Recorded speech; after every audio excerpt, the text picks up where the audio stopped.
அனைத்து நல்லுள்ளங்களுக்கும் வணக்கம். நான் உங்கள் ரவிக்குமார். தினம் ஒரு தகவல் அடிப்படையில் ஜியோ பாலிடிக்ஸ். இன்றைய ஜியோ பாலிடிக்ஸில் பரபரப்பான அரசியல் சூழ்நிலை, உலக அரசியல் சூழ்நிலையில் இஸ்ரேல் கொஞ்சம் பதற்றமாக ரொம்ப ஹை அலாட்டில் இருக்காங்க. ஹவுதிகள் சார்பாக நாங்கள் தாக்குதலை நடத்தி விட்டோம் அப்படின்ற மாதிரி சொல்லியிருக்காங்க.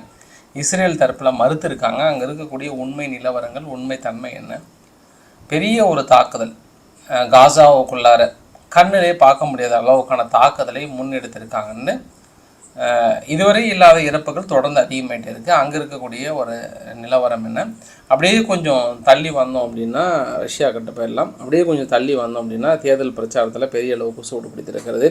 அதை தாண்டி இன்றைக்கி அசர்பைசான் என்ன பண்ணிட்டாங்க, ரஷ்யா எங்கெல்லாம் எந்தெந்த தீவுகள்லாம் ஆக்கிரமிச்சிருக்கிறாங்களோ, ரஷ்யான்ற பாருங்க ஃப்ரான்ஸ் எந்தெந்த தீவுகளில் ஆக்கிரமிச்சிருக்காங்களோ அந்த தீவுகளை முழுமையாக விடுவிக்க நாங்கள் உதவி செய்கிறோம். நம்ம ஒன்றும் எந்த நாட்டில் இருக்கிறோம், இன்னுமே காலனித்துவத்தை வைத்து கொண்டு அடிமைத்துவத்தை வளர்த்தி கொண்டிருக்கும் இந்த வெஸ்டர்ன் நாடுகளுக்கு நான் எதிராக மாறுவேன்னு ஒரு அரைக்கோள், ஓஹோ அப்படின்ற அளவுக்கான ஒரு அரைக்கோள் எடுத்திருக்கிறாரு. ஸோ என்ன அப்படின்ற ஒரு சம்பவத்தை நம்ம முழுமையாக அந்த வீடியோ பதிவில் ஒரு அலச போகிறோம். தயாராக இருந்துக்கோங்க. ஸோ வீடியோக்குள்ள பொறுத்த மாதிரி நீங்கள் நம்ம சேனல் சப்ஸ்கிரைப் பண்ணலாம், சப்ஸ்கிரைப் பண்ணிட்டு வாங்க. மறக்காமல் பெல் பட்டனை கிளிக் பண்ணி ஆல் ஆப்ஷன்ஸ் கொடுங்க. வீடியோ கொடுக்கலாம்.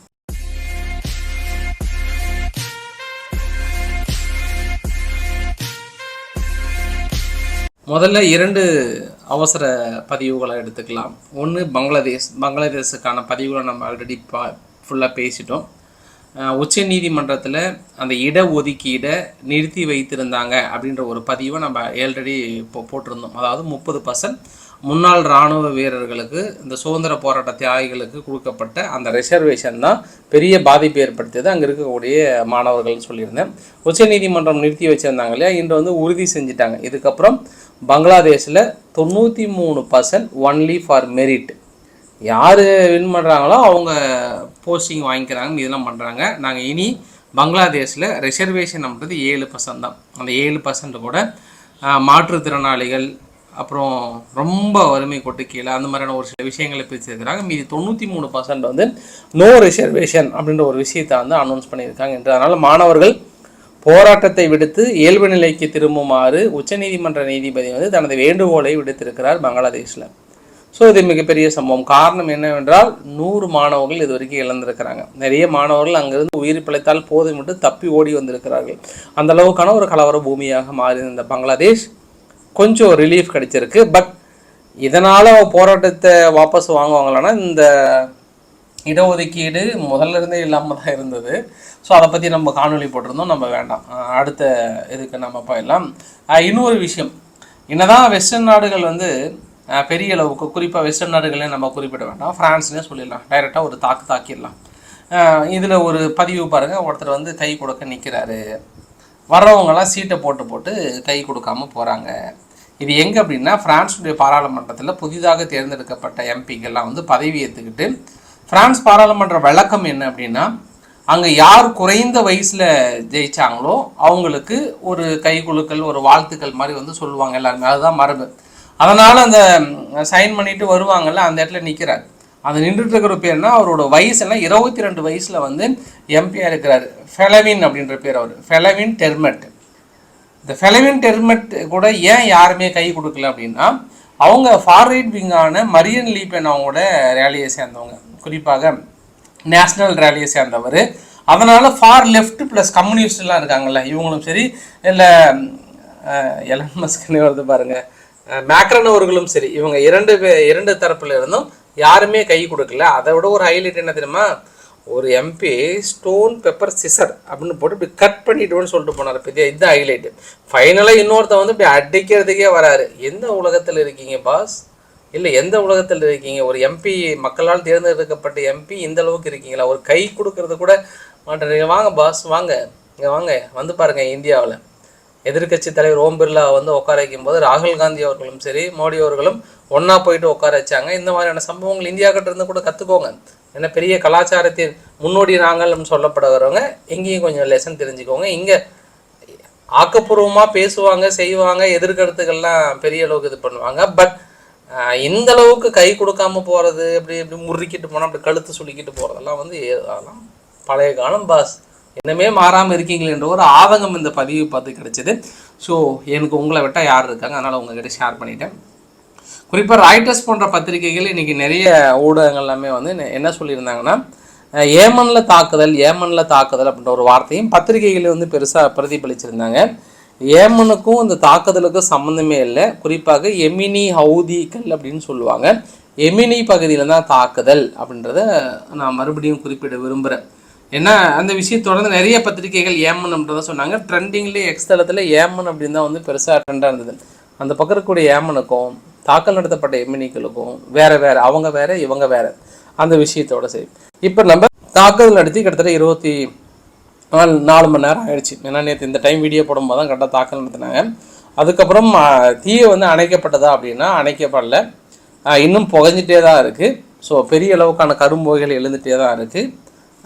இன்னும் பக்கம் நெருங்க முடியலன்னாங்க. காலையில் 3 பேர் இறந்ததாக சொன்னாங்க. அந்த ஹவுதிதா பக்கத்தில் இருக்கக்கூடிய ஆயில் ஸ்டோரேஜில் பாதிக்கப்பட்டவங்க 83 பேர் தான் அப்படின்ற மாதிரி வந்து சொல்லிட்டாங்க. அதில் குறிப்பு என்ன அப்படின்னா, அந்த பவர் ஸ்டேஷன் தாக்கல் நடத்தினாங்க இல்லையா, பவர் ஸ்டேஷன் தாக்கல் நடத்தும் போது அந்த ஏரியாவில் பவர் கட்டு, ஒட்டுமொத்த எமினிக்கிலுமே பவர் கட்டு இல்லை. ஏன்னா ஒரு சின்ன பவர் ஸ்டேஷனு தாக்கல் நடத்தும் போது ஒட்டுமொத்த அங்கேயுமே பவர் கட்டு இல்லைன்ற ஒரு விஷயத்த இந்த இடத்துல சொல்கிறேன். ஏன்னா நான் காலைல பேசும்போது ஒரு பெரிய பவர் யூனிட் ஜென்ரேஷன் மீது தாக்கல் நடத்தும் போது பவர் இல்லை அப்படின்னு சொன்னோடனே ஒரு சிலர் என்ன இருந்துச்சுன்னா, ஒட்டுமொத்த எமினிகளுக்கே பவர் இல்லையான்ற மாதிரிலாம் இல்லை, ஒரு குறிப்பிட்ட பகுதியில் பவர் இல்லை. சரி, இப்போ எமினி அவதிகள் என்ன கிளைம் பண்ணாங்கன்றதை உங்ககிட்ட நான் காலையிலே சொல்லியிருந்தேன். நாங்கள் பாலிஸ்டிக் ஏவுகணை மூலமாக பெரிய தாக்கல் நிகழ்த்தியிருந்தோம். மிகப்பெரிய தாக்குதல் ஒரு 3-4 கம்ப்ளீட்டாக வந்து சக்ஸஸ்ஃபுல்.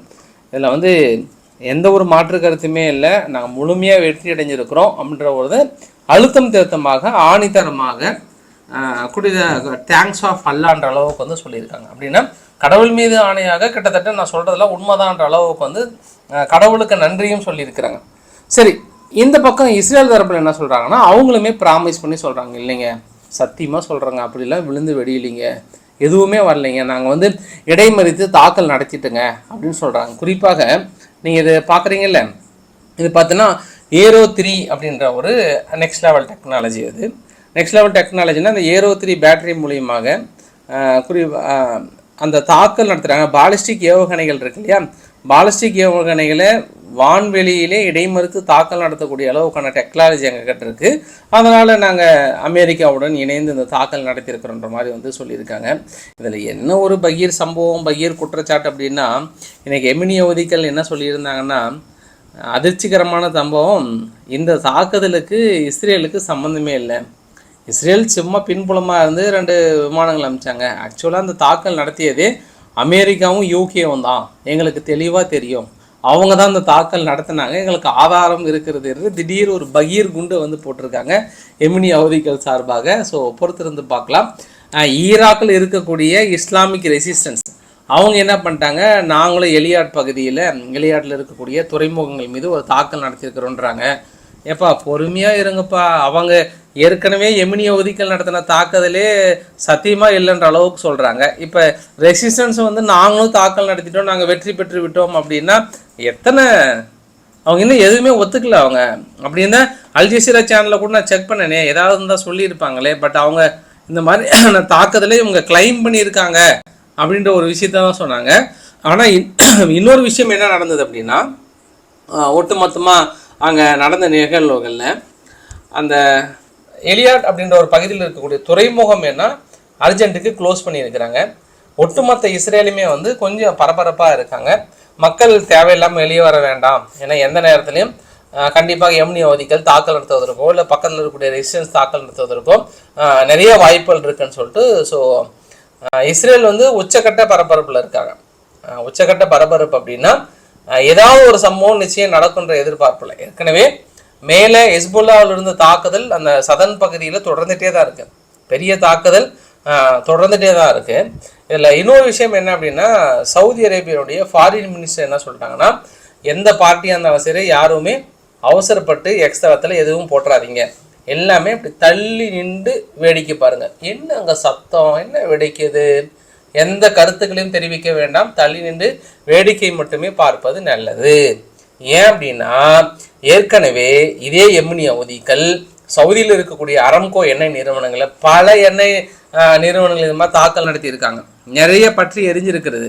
இப்போதான் ஒரு 6 மாதம் முன்னாடி தான் வந்து 2 பேரும் நம்ம சண்டை வேண்டாம், ஃப்ரெண்ட்ஸாக போயிடலாம். 6 மாதம் இல்லை, ஒரு 8 மாதம் இருக்கும், ஃப்ரெண்ட்ஸாக போயிடலான்னு சொல்லிட்டு சீனா ஓடி வந்து பேச்சுவார்த்தை நடத்தி, ஈரானும் ஓடி வந்து கொஞ்சம் கை குலுக்கி ஃப்ரெண்ட்ஸ் ஆக்குறாங்க. ஸோ இருந்தாலும் இந்த இடத்துல சவுதி உள்ளுக்குள்ள மனசுக்குள்ள இதை வந்து எப்படி எதிர்ப்பாங்களா, என்ன பண்ணுவாங்கன்னா ரைட் ஓகே அப்படின்ற மாதிரி தான் நினைப்பாங்க. ஏன்னா இடையில எமினி ஹவுதிகள் வந்து 2-3 விஷயங்களுக்கு நேரடியாக சவுதி அரேபியா மிகப்பெரிய எச்சரிக்கை கொடுத்துருந்தாங்க. ஒன்று, மெக்காவுடைய அரேஞ்ச்மெண்ட் வந்து சரியில்லை, நிறைய மக்கள் இறப்புக்கான காரணம் சவுதி அரேபியா தான். ஒரு அரேஞ்ச்மெண்ட் இல்லை, ஒன்றும் இல்லை, மக்களை கொன்று குவிக்கிறதும் நீங்கள் வந்து இது மாதிரி அரேஞ்ச்மெண்ட் இல்லாமல் கொன்று கிட்டத்தட்ட 1500 மேலே இறந்து போயிட்டாங்கல்ல. அதுக்கு வந்து கடுமையான ஒரு எதிர்ப்பும், கண்டிப்பாக இது மாதிரி பண்ணிங்கன்னா தாக்கல் நடத்திடணும் ஒரு எச்சரிக்கை. இன்னொன்று வந்து மறைமுகமாக இஸ்ரேலுக்கிட்ட கூட்டு சேர்த்துட்டு நீங்கள் பெரிய அளவுக்கு பண்ணிட்டு இருக்கீங்கன்னு இந்த 2 எச்சரிக்கைகள் தொடர்ந்து சவுதி அரேபியாவுக்கு வார்னிங் கொடுக்குறதெல்லாம் இருக்கும்போது சவுதி அரேபியா மனசுக்குள்ளே கொஞ்சம் நினைப்பாங்க, சரி ஓகே கொஞ்சம் அமைதியாக நின்று வேடிக்கை பார்க்க நம்ம நல்லா தான் அப்படின்ற மாதிரி சொல்லியிருப்பாங்க. இதில் மிகப்பெரிய விஷயம் என்ன அப்படின்னா, இஸ்ரேல் தரப்பில் கிளைம் பண்ணியிருக்காங்க. நான் ஒரு 2 நாளைக்கு முன்னாடி கூட சொல்லியிருந்தேன், காசா பகுதிக்குள் நடத்தப்பட்டதெல்லாம் முகமது டயாஃப் மிக முக்கியமான லீடர். அவர் வந்து இறந்திருப்பதாக உறுதிப்படுத்தியிருக்காங்க இஸ்ரேல் தரப்பில். அதே போல் ஹெஸ்புல்லா இருக்காங்கல்ல, மேலே லெபனானில் இருக்கக்கூடிய ஹெஸ்புல்லா இருக்காங்கல்ல, அவங்க தரப்புலையும் வந்து ஃபிடா அப்படின்றவர் வந்து ஹசன் ஃபவாஸ் அப்படின்றவரும், இன்னொருத்தர் வந்து 2 நபர்கள் வந்து குறிப்பாக நேற்றைய தாக்குதல் இறந்து போனதாக இன்னைக்கு அதிகாரப்பூர்வமான ஒரு அனௌன்ஸ்மெண்ட் கொடுத்துருக்காங்க. ஸோ தொடர்ந்து இஸ்ரேல் வந்து இடைவிடாத அங்கேயும் தாக்கல் நடத்திட்டு இருக்காங்க, இங்கேயும் தாக்கல் நடத்தியிருக்காங்கன்ற ஒரு விஷயத்தை நான் சொல்கிறேன். நான் இவ்வளோ பிரச்சனை நடக்குது. மெலை யார், அர்ஜென்டினா மெலை அவர்கள் கொடுத்த அறிவிப்பு என்னென்னா, ஹமாஸ் வந்து ஒரு டெரரிஸ்ட் அப்படின்ற ஒரு அறிவிப்பு வந்து கொடுத்தாங்க இல்லையா. இந்த அறிவிப்பு வந்து நாங்கள் வரவேற்கிறோம், மனதார வரவேற்கிறோம். நீங்கள் எங்களுடன் இணைந்து விட்டீர்கள் மெலை அவர்களே, நீங்கள் எங்களுடன் இணைந்து விட்டீர்கள் அப்படின்னு ஒரு பெரிய பாராட்டு கொடுத்தாங்க. அதே மாதிரி இந்த வாங்கிக்கோ அப்படின்ற மாதிரி பாகிஸ்தான் என்ன பண்ணியிருக்காங்க, இஸ்ரேல் மீது ஒரு பொருளாதார தடை அப்படின்னா இதுக்கப்புறம் இஸ்ரேல் கிட்ட இருக்கக்கூடிய எந்த நிறுவனங்களும் சரி, எந்த பிஸ்னஸும் சரி, எதுவுமே நாங்கள் ஒட்டும் கிடையாது, உறவும் கிடையாது, அண்ணன் தண்ணி யாரும் அவங்ககிட்ட புழங்காதீங்க, யாரும் அவங்கக்கிட்ட பேசாதீங்க, எதுவுமே அவங்களுக்கு கொடுக்காதீங்க, நிறுத்துங்கள் இதோடுன்ற அளவுக்கு வந்து பாகிஸ்தான் திடீர்னு ஒரு அதிரடி அறிவிப்பு. அது இல்லாமல் நாங்கள் 1000 டன் ரிலீஃப் மெட்டீரியல்ஸ், குறிப்பாக மெட்டீரியல்ஸ் இல்லை, பாலஸ்தீனத்தில் உதவி செய்கிறங்க, மனிதாபிமான அடிப்படையில் உதவி செய்கிறன்ற இதில் நாங்கள் கொடுக்குறோன்ற அளவுக்கு வந்து சொல்லியிருக்கிறாங்க. பாகிஸ்தான் திடீர்னு இந்த நேரத்தில் இப்படி ஒரு அறிவிப்பு வந்து எதற்காக கொடுத்தாங்க அப்படின்னாங்கன்னா, இன்னைக்கு காலையில் பாகிஸ்தானுக்குள்ள தெஹ்ரிகே லெபாக் பாக், அதாவது TLBன்னு சொல்லுவாங்க, இவங்க பெரிய அளவுக்கான ஒரு போராட்டம், இஸ்ரேல் குறிப்பாக பாலஸ்தீன நிலைகள் மீதும் சரி, இல்லை எல்லா நிலைகள் மீதும் மிகப்பெரிய ஒரு தாக்கல் நடத்துகிறாங்க. இதை எதிர்ப்பு தெரிவித்து ஒரு போராட்டம். அது இல்லாமல் இன்னொரு இயக்கம் வந்து ஒரு போராட்டம். இவங்க எல்லாம் ஒன்று சேரும் போது பாகிஸ்தான் அரசாங்கம் இந்த இடத்துல முடிவு எடுக்கல அப்படின்னா காலி பண்ணிட்டு வாங்க இந்த இடத்துல. ஸோ இவங்க முடிவெடுக்க வேண்டி தரணும். ஏன்னா ஏற்கனவே இதே மாதிரி ஒரு போராட்டத்தை நடக்கும்போது இஸ்ரேலுக்கு எதிரான நடவடிக்கைகள் நாங்கள் எடுக்க போகிறோம், இஸ்ரேல் இந்த அளவுக்கான நடவடிக்கை எடுப்பது தவறு, தனது கடும் கண்டனத்தை தெரிவித்துக் கொள்கிறேன் அப்படின்னு கண்ணு குத்தி தூக்கி போற அளவுக்கு தெரிவிச்சாங்க. அப்ப கண்டனம், சரி அவ்வளோ கடும் கண்டனம் தெரிவித்தீங்களே, அதுக்கப்புறம் ஏதாவது நடவடிக்கைகள் எடுத்தீர்களா என்றால் எதுவும் இல்லை. ஸோ அதனால இதுக்கப்புறமும் எடுக்கல அப்படின்னா நவாஸ் ஷெரீப் வந்து காலி ஆயிடுவார், முடிச்சுடுவாங்க அவங்க கதையை. ஸோ முழிச்சிக்கோ கோட்டசாமி, முழிச்சிக்கோன்ற அளவுக்கான அறிவிப்பு இது எடுத்துக்கலாம் நம்ம. ரைட் கொடுத்துட்டாரு, இனி என்ன ஆக போதோ இஸ்ரேலோட நிலைமை ரொம்ப கஷ்ட காலம் தான் அப்படின்னு நம்ம நினைக்கலாம்ல. ஏன்னா இன்னொரு விஷயத்த நான் இந்த இடத்துல குறிப்பிட விரும்புகிறேன், எந்த ஒரு நாடு பொருளாதார தடை போடுதோ அந்த நாடை விட தடை போகிற நாடு தான் அதிகமாக பாதிக்கும் அப்படின்ற ஒரு விஷயத்த நான் சொல்லியிருக்கேன். அது நம்ம கண்கூடாக பார்த்துருக்கோம். நம்ம இந்த தொடர்ந்து இந்த வாரில் எல்லாத்துலேயும் நம்ம பாகிஸ்தான் இப்போ இருக்கக்கூடிய பொருளாதார சூழ்நிலை இவர்களுக்கும் நெருக்கடிகள் ஏற்படும் அப்படின்றதுல நான் இன்னொரு விஷயத்த குறிப்பிட்றேன். காசாவுக்குள்ளார என்ன சார் பிரச்சனை, ஏன் சார் இப்பெல்லாம் நடக்குது அப்படின்னு சொன்னோம்னா, காசாவுக்குள்ளார என்ன அப்படின்னா, காசாவில் இருக்கக்கூடிய ஒட்டுமொத்த இஸ்ரேலுடைய இராணுவம் ஃபுல்லாக வந்து பேலியோ சொட்டு மருந்து நம்ம தடுப்பூசி போட்டுக்கிறாங்க. ஏன்னா அங்கே குறிப்பாக சுகாதாரம் இல்லாத குடிநீர் எதுவுமே இல்லை, நிறைய நோய்கள் வந்து பரவுகிறது. அதனால் மேபி அங்கே இருக்கக்கூடிய இராணுவத்துக்கும் பெரிய அளவுக்கு பரவருக்கு வாய்ப்புகள் இருக்குன்னு முன்கூட்டியே போடுறாங்கன்னா அங்கே இருக்கக்கூடிய சூழ்நிலையை நம்ம புரிஞ்சுக்கலாம் எந்த அளவுக்கு இருக்குன்னு சொல்லிட்டு. இன்று ஒரு நாள் நடத்தப்பட்ட தாக்குதலில் மட்டும் 64 பேர் பக்கம் இறந்து போயிருக்காங்க. ஒட்டுமொத்த காசாவும் வந்து ஒரு காட்டு பகுதி கடியில் உட்காந்துருக்கிறோம். பெரிய தாக்குதல்கள் பெரிய அளவுக்கு நடந்து கொண்டே தான் இருக்கிறது. கடந்த 1.5 வாரமா இஸ்ரேல் வந்து, அதாவது எப்போ இந்த தாக்குதல் அதிகம் பண்ணியிருக்காங்கன்னா, அங்கே ட்ரம்ப் அவர்களுடைய இந்த அசாசினேஷன் அட்டம்ப்ட் ஒன்று நடந்துச்சு பார்த்தியா, படுகொலை சம்பவம் அட்டம் நடந்துச்சு பார்த்தியா, கரெக்டாக அந்த நாள்ல இருந்து இன்ன வரைக்கும் ரெஸ்டே இல்லாமல் இஸ்ரேல் வந்து பற்று எரிஞ்சிருக்கிறது காசாக்குள்ளார. அது பெரிய ஒரு தாக்குதல். அதை நீங்கள் உங்கள் இமேஜினேஷனுக்குள்ளே கொண்டு வாங்க. எல்லா கேம்புமே வந்து தாக்கல் நடத்தியிருக்கிறாங்க. எதுவுமே இது அது அப்படின்லாம் பெண்டிங்கே கிடையாது இப்போலாம். ஏன்னா யூஎனுடைய அறிவிப்புனால என்ன ஆச்சு அப்படின்னா, இப்போ யுனைடெட் நேஷன் சரி, இல்லை இன்டர்நேஷனல் கோர்ட் ஆஃப் ஜஸ்டிஸும் சரி, நேற்று அறிவிப்பு கொடுத்தாங்க. உடனடியாக பாலஸ்தீனத்தை விட்டு வெளியேறுங்கள், உடனடியாக காசா விட்டு வெளியேறுங்கள், இவங்க கிட்ட யாரும் பேசாதீங்க, எதுவுமே கொடுக்காதீங்க, அண்ணன் தண்ணி புழகாதீங்கன்ற மாதிரி நேற்று ஒரு அறிவிப்பு கொடுத்ததுக்கு அப்புறம் தான் இன்னும் அதிகமான தாக்குதல். இன்று மட்டுமே 4 கேம்ப்ல தாக்குதல் நடத்தியிருக்காங்க. அப்படின்னா என்ன சொல்ல வராங்க, இன்டர்நேஷனல் கோர்ட் ஆஃப் ஜஸ்டிஸ் அப்படி தள்ளி போப்பா, அப்படி தள்ளி போய் அந்த பக்கம் பேசுன்றாங்க. ஆண்டனியோ குட்ரஸ் அவர்களோட டைலாக் என்ன சொல்றாங்கன்னா, நீ அப்படி தள்ளி போன்றாங்க. ஸோ இந்த இடத்துல இஸ்ரேல் வந்து யாரையுமே அவங்க ஒரு ஒரு ஒரு கன்சிடராகவே ஒரு பொருட்டாவே எதுவுமே நினைக்கல. தனது இலக்கில் இருந்து பின்வாங்கவும் இல்லை. பெரிய தாக்குதல். ஆனால் இதுவரை ஹமாஸை நெருங்க முடிந்ததா என்றால் இன்னும் முடியல. 9 மாதம் ஆச்சு, கிட்டத்தட்ட 9 மாதம் ஆச்சு. இன்னுமே அவங்கள நெருங்க முடியல அப்படின்ற ஒரு விஷயத்தை நம்ம சொல்லிடுறோம். ஸோ என்டையர் காசாவும் பற்றி எரிந்து கொண்டிருக்கிறது. அதை விட மிக முக்கியமான சம்பவம் என்னன்னா, செவ்வாய்க்கிழமை நாளான அன்னைக்கு நெதன்யாகு அவர்கள் பைடன் அவர்களை நேருக்கு நேராக சந்தித்து கை குலுக்கி பேச போகிறாரு. பைடன் அவர்கள் நல்ல மூடில் இருந்தாருன்னா பரவாயில்லன்ற மாதிரி சொல்கிறாங்க. அதற்கு தான் ஜான்சன் அவர்கள் அவங்களோட கூட்டத்திலும் சரி, அவர் வேறு ஏதாவது பேசும்போது மக்கள் ஏதாவது எதிர்ப்பு தெரிவித்து ஏதாவது பண்ணிங்கன்னா கைது பண்ணிட்டு வேண்ட அளவுக்கான எச்சரிக்கையும் வந்து கொடுத்துருக்காங்க. நெதன்யாகு அவர்கள் 2022 பிரைம் மினிஸ்டர் ஜெயிச்சதுக்கப்புறம் இது வரைக்கும் போகலை. 23 போகலை, 24 பாதி மாதம் ஆகிப்போச்சு. இப்போ தான் போகிறாருன்றதுனால இந்த ஒரு விசிட்டிங் வந்து மிகப்பெரிய அளவுக்கு பேசப்பட்டிருக்கிறது. இது ஒட்டுமொத்தமாக அங்கே நடந்த சம்பவங்கள் அப்படின்னு எடுத்துக்கலாம். எங்கே நடந்த சம்பவங்கள்? இஸ்ரேல் காசானுடைய விஷயங்கள் நடந்த சம்பவங்களாக நம்ம எடுத்துக்கலாம். இப்போ நம்ம அப்படியே கொஞ்சம் யூரோப்பியன் கிட்ட வரலாம். குறிப்பாக போலந்து வந்து இன்றைக்கி என்ன பண்ணியிருக்காங்க, இப்படி ஒரு கவலையை தெரிவிச்சிருக்காங்க. என்ன கவலை அப்படின்னா, யூரோப் யூனியன் கொஞ்சம் ட்ரஸ்ட், அதாவது ஒரு அழுத்தங்கள் கொடுக்கணும். யாருக்கு அப்படின்னா ரஷ்யாவுக்கு. என்ன காரணம் அப்படின்னா, நிறைய டிஸ்இன்ஃபர்மேஷன், நிறைய தவறான தகவல்களை பரப்பி மக்களை நம்ப வைக்கிறாங்க. இது நம்மளால முடியல, எப்படி அப்படின்றாங்க. என்னாலும் தான் முடியல, எப்படின்னு தான் நானும் கேட்குறேன். ஏன்னா ரஷ்யாவில் இருக்கக்கூடிய ஒட்டுமொத்த ஊடகத்தையும் நீங்கள் க்ளோஸ் பண்ணிட்டீங்க, எல்லாத்தையும் நாட்டை விட்டு வெளியேற சொல்லிட்டீங்க. 33 சேனல் மேலே பார்க்குறதுக்கே அலோடு கிடையாது. எங்கே போலந்துக்குள்ளாரிங்க எதுவுமே அலோடு இல்லை. எல்லாமே தாண்டி எப்படி உங்களுக்கு டிஸ்இன்ஃபர்மேஷன் பரவுது நீங்கள் சொல்கிறீங்க? எனக்கு அந்த காரணத்தை சொல்லுங்கள் போல. இதுதான் எனக்கு புரியல ஒன்றுமே. நீங்கள் தவறாக ஆட்சி நடத்துகிறீங்க, உங்கள் மீது ஒரு விமர்சனம் வச்சாங்க அப்படின்னாங்கன்னா இங்கே சொல்லுவாங்கள்ல, ஏதாவது ஒன்று எல்லாமே எதிர்கட்சிகளோட சதி. அந்த மாதிரி இங்கே எல்லாத்துக்கும் காரணம் யார் அப்படின்னா ரஷ்யா தான், முழுமையாக முடிஞ்சே போச்சு அப்படின்னு சொல்கிறாங்களா, அந்த மாதிரி ஒரு காரணமால இருக்கிறது. நீங்கள் தவறான தகவல்கள் மக்கள்கிட்ட ஏதாவது ஒன்று பண்ணிட்டா போதும், உடனே எல்லாத்துக்கும் காரணம் அவங்க தான், தவறான தகவல் பரவுதுன்னு. இவ்வளோ ஏங்க ஃப்ரான்ஸுக்குள்ளார ஒலிம்பிக் நடக்குதுங்க. ஒலிம்பிக்கில் நடக்கிறதுக்கு ரஷ்யாவுடைய ஜேர்னலிஸ்ட் யாருமே கிடையாது, ரெஸ்ட்ரிக்ட் பண்ணிட்டாங்க, நீங்கள் வரக்கூடாதுன்றாங்க. நீங்கள் வந்து ஃபோட்டோ எடுக்கிறதோ மற்ற எதுவுமே கூட நீங்கள் பாட்டுக்கு தவறாக ஏதாவது ஒரு ஜெயிக்காத ஆளை ஜெயிச்சிட்டாங்கன்னு சொல்லி கூட நீங்கள் பரப்புவீங்க. அதனால் நீங்கள் மட்டும் வேணான்றீங்க. இப்படி இருக்கும்போது எப்படிங்க பரவுன்றதான் ஒரே ஆச்சரியமாக இருக்கிறது. ஒன்றும் புரியல எனக்கு.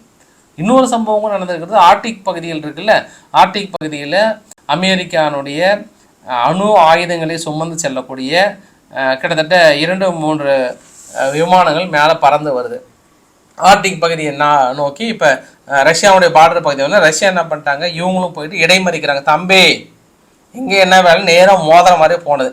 அவங்க என்ன பண்ணாங்க, ஒதுங்கி போயிட்டாங்க. அதுக்கு ரஷ்யா என்ன சொன்னாங்கன்னா, நீங்கள் வந்து நியூக்ளியர் ஆயுதங்களை சுமந்து ஒரு போர் விமானம் எங்கள் எல்லை பகுதி பக்கம் வருது அப்படின்னாவே நாங்கள் அது கன்சிடர் ரஷ்யா வார், அது வாராக தான் நாங்கள் எடுத்துக்குவோம். அதை தாண்டி நீங்கள் நுழைஞ்சு வரீங்கன்னா நாங்கள் திருப்பி அனுப்பாமல் டிஸ்டர்ப் பண்ணாமல் வேறு என்னத்தை பண்ணுறது சொல்லுங்கள். இல்லை என்ன பண்ணுறதுன்னு நான் கேட்குறேன் சொல்லுங்கள் அப்படின்ற அளவுக்கு ரஷ்யா தரப்பில் ரொம்ப டென்ஷன் ஆகிட்டாங்க. இருந்தாலும் அமெரிக்கா நாட்டாமையோட விமானத்தை யாருன்னா இடைமறிச்சாங்கன்னா ரொம்ப கஷ்டம் இல்லை, உலகத்தின் நாட்டாமையாக இருக்கிறவங்களோட விமானத்தை இடைமறிச்சிட்டு நீங்கள் இப்படி பேசுனீங்கன்னா எப்படிப்பான்ற அளவுக்கு இவங்க கேட்குறாங்க. என்ன ஆக போதோ தெரியல. அமெரிக்காவை ரொம்ப கோவப்படாதீன்ற மாதிரி கூல் டவுன் பண்ணி வச்சுருக்காங்க. ஜெலன்ஸ்கி அவர்கள் தனது பிபிசி செய்தி ஊடகத்தில் ஒரு 3/4 மணி நேரத்துக்கு மேலே பேசினார். அது நம்மளுக்கு பிடிச்ச பாயிண்ட் என்ன அப்படின்னா, கிட்டத்தட்ட மக்கள் தொகையிலும் 30% குறைஞ்சிருக்கு. இதை பற்றி நீங்கள் என்ன நினைக்கிறீங்க? அதையும் மீறி வார் முக்கியம் நினைக்கிறீங்களா அப்படின்னு கேட்கப்பட்டதற்கு, மக்கள் தொகை 30% குறைஞ்சது உண்மைதான், இல்லைன்னா மறுக்க முடியாது. அதற்காக எங்ககிட்ட இருக்கக்கூடிய டெரிட்டரி நாங்கள் ரஷ்யா கிட்ட கொடுத்துட்டு நிலங்களை கொடுத்துட்டு வந்துட முடியுமா என்ன? மக்களாக மண்ணுன்ற இடத்துல பார்க்கும்போது மண்ணு தாங்க நம்மளுக்கு முக்கியம். மக்கள்னா கூட திரும்பி நம்ம ப்ரொடக்ஷன் பண்ணிக்கலாம், ஒன்றும் பிரச்சனை இல்லைன்ற மாதிரி சொல்லியிருக்கிறாங்க. ப்ரொடக்ஷன் கேப்பபிலிட்டி அதிகமாக இருக்கும் போலன்ற மாதிரி சொல்லியிருக்காங்க. சரி, மிக முக்கியமான டாபிக் அசர்பைசான் ஃப்ரான்ஸுக்கு எதிரான ஒரு ஸ்டேட்மெண்ட்டை பகிரங்கமாக அனௌன்ஸ் பண்ணிட்டாங்க. குறிப்பாக ஃப்ரான்ஸ் நவீன காலத்தில் இன்னுமே 7லேருந்து 8 தீவுகளை அடிமைப்படுத்தி காலனித்துவத்தின் அடிமைகளாக வைத்திருக்கிறார்கள். நம்ம எந்த யுகத்தில் இருக்கிறோம்? பெரிய உலக நாடுக்கே முன்னோடி டெமோக்ரஸியை நாங்கள் தான் வளர்த்துறோம், ஜனநாயகத்தை வளர்த்துறோம்னு சொல்லப்படுற நாடுகளின் போலி பிம்பங்கள் இது. அதனால் நான் குறிப்பாக கோமரோஸ் ஐலாண்டும் மயோட்டி என்ற ஐலாண்ட், இந்த 2 ஐலாண்டுகளுக்கு பெரிய அளவுக்கான ஆயுத உதவிகளை கொடுத்து அங்கிருந்து ரஷ்யா வீரர்களே நிறைய டர்ன் ஆகுது, பிரான்ஸுடைய வீரர்களை வெளியேற்றுவதற்கான உதவிகளை நான் மேற்கொள்கிறேன் அப்படின்ற ஒரு அனௌன்ஸ்மெண்ட் கொடுத்துருக்கேன். குறிப்பாக இந்த 2 தீவுகள் எங்கே இருக்குன்னு பாருங்க. ஆப்பிரிக்கா நாடான இந்த மடகாஸ்கருக்கு மேலே கோம்ரோஸ் அப்படின்றதும், இந்த பக்கம் பார்த்தோன்னா மயோட்டி ஃப்ரான்ஸ்னே வச்சுருக்கிறாங்க. எப்படி எங்கிருந்து எங்கே டான்சானியா பக்கத்தில் மயோட்டி, இங்கே மட்டும் இல்லை, மொத்தம் 10 இது மாதிரி தீவுகளை தனது அடிமைப்படுத்தி வச்சிருக்காங்கன்னா இவங்க ஜனநாயகத்தை பற்றி பேசுகிறாங்க, இவங்க மற்ற நாடுகளை பற்றி பேசுறதுதான் ரொம்ப வருத்தமாகுது சார். நம்மளுக்கு ரொம்ப வருத்தமாக இருக்குது. இது ரொம்ப தப்புன்ற நான். நீங்கள் எப்படி ஏன் ஜனநாயகத்தை பற்றி பேசலாம்? ஏன் அமெரிக்கா எத்தனாலும் கண்ணுக்கு தெரியல? எங்கிருந்தோ ஓடி லேண்டை பிடிக்கிற ரஷ்யாவுக்கு எதிராக நீங்கள் அமைதி ஏற்படுத்துவதற்கான ஆயுதங்களை கொடுக்குறீங்க. சரி, நியாயனே வச்சுக்கலாம். நம்ம ஏன் இதே மாதிரி பொங்கி எழுல? ஒரு நாட்டாமையாக இருக்கிறவங்க, இப்படி துப்பிட்டு தீர்ப்பு கொடுக்குறவங்க, சொம்பு கரெக்டாக இப்படி துப்பிட்டு தீர்ப்பு கொடுக்குறவங்க நியாயமாக இருக்கணும். பாருங்க எங்கள் நாட்டாமை படத்தை பார்த்துட்டாவது போங்க. கொஞ்சம் நீதி நியாயம் நேர்மையாக இருங்க, அதுதான் நல்லதும் கூடன்னு சொல்ல வரேன். நான் இந்த இடத்துல அசர்பைசானுக்கு சப்போர்ட் பண்ணுறேன். அசர்பைசான் ஏன் ஃப்ரான்ஸ் மீது இவ்வளோ வெறுப்பாக்குறாங்க அப்படின்னாங்கன்னா, ஃப்ரான்ஸ் அர்மீனியா கிட்ட சப்போர்ட் பண்ணி பெரிய லோக்கான ஆயுதங்கள் கொடுக்குறாங்க. ஃப்ரான்ஸுடைய இராணுவமும் அமெரிக்காவுடைய இராணுவமும் ஜாயிண்ட் மிலிட்டரி எக்ஸசைஸ் பண்ணிட்டு இருக்காங்க இன்று.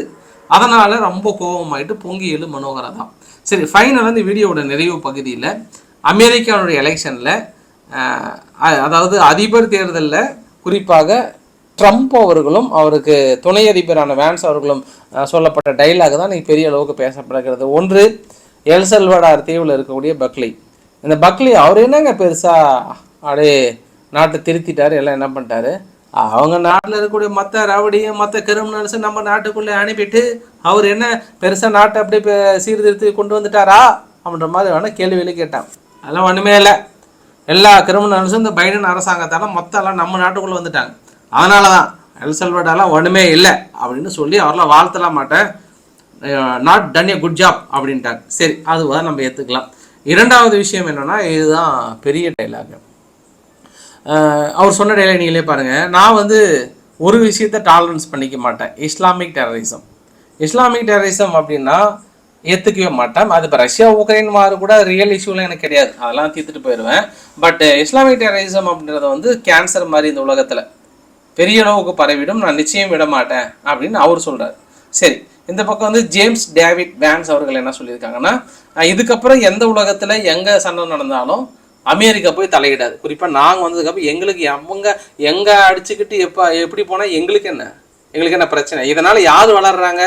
எல்லாரும் அமெரிக்கா வளருதுன்னு நினைக்கிறாங்க. நகி, அமெரிக்கா வளரல. அமெரிக்காவில் இருக்கக்கூடிய தனியார் நிறுவனங்கள், குறிப்பாக ஆயுதம் உற்பத்தி செய்யப்படுகிற நிறுவனங்கள் இன்று வளர்ந்திருக்கிறது. ஆனால் நாட்டினுடைய பொருளாதாரத்திற்கு எந்தவித வளர்ச்சியும் இல்லை. அவர்கள் வளர்வதற்காக நாங்கள் ஏன் போய் தலையிட வேண்டும்? கூறுங்கள். அதனால் ஒருபொழுதும் இனி தலையிட மாட்டோம், வேடிக்கை பார்க்குறோம்.